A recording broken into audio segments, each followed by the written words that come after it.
I want to thank you so much for really always watching the videos done by Robran Holdings Limited and really always following the work we do. It is actually very exciting and very interesting that you are out there watching and you are able to learn what we are doing and actually able to put what we do into practice. It's very, very interesting and it is very encouraging, and that's why we keep giving you videos so that you're able to keep learning from what we do. And I do appreciate those that have gone ahead to actually start farms from our videos, just following what we do, and you're able to really set up a farm.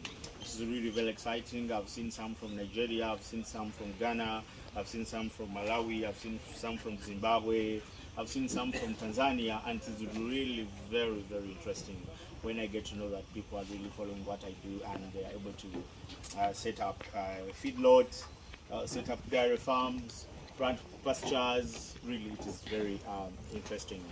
And I want to really thank you so much for always watching and following. Many people are really watching our channel, and many people are really putting into practice what we do.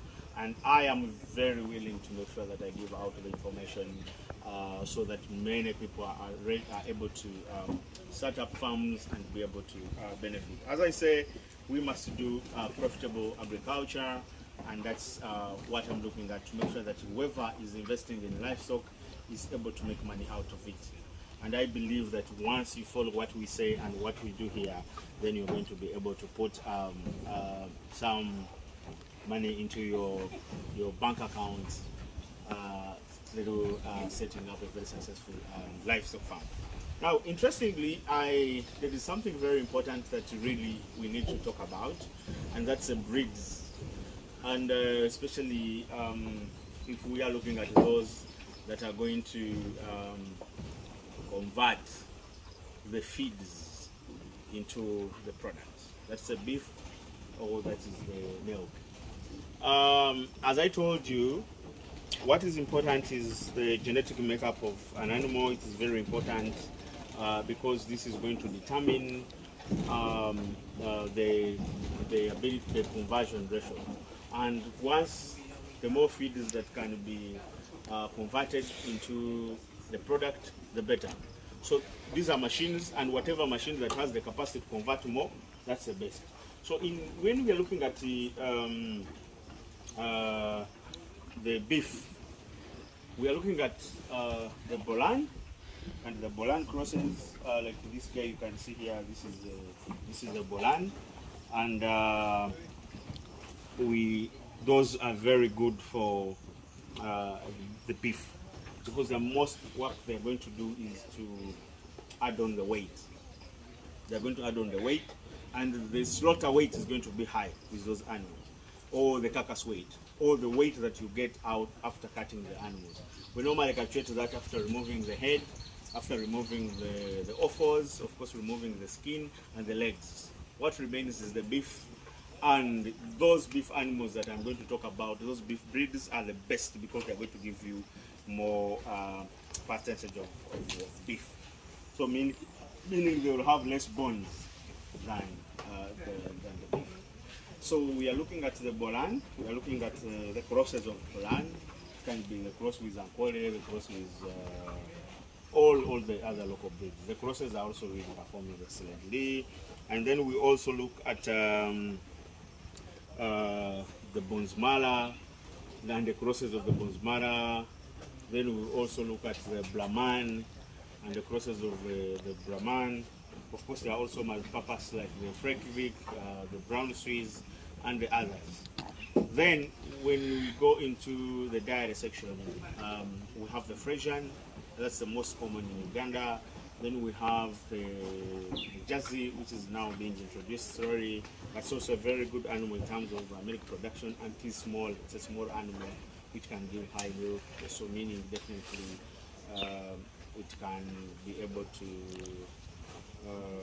do a good work, especially if you are running an intensive system whereby you don't need to put in a lot of feeds to get the milk out. And then we have the Ganzi and others.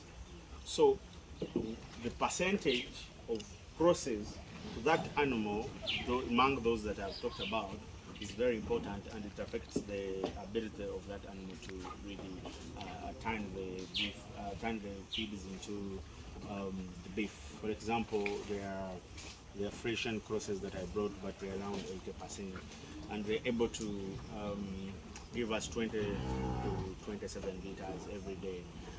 And we are very happy when we actually trace its best potential.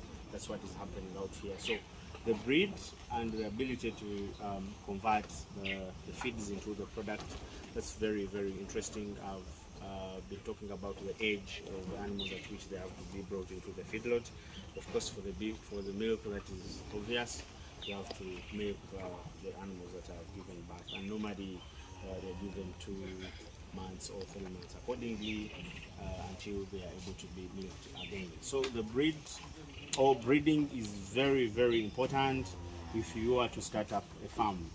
Do not start with animals that are not going to give you the weight, that are not going to gain the weight, or the animals that are not going to give you the milk. But especially for the dairy, you could actually start with those that are not giving you a lot of milk, but you keep improving them until you get those very good quality animals that are actually used to the environment where you are.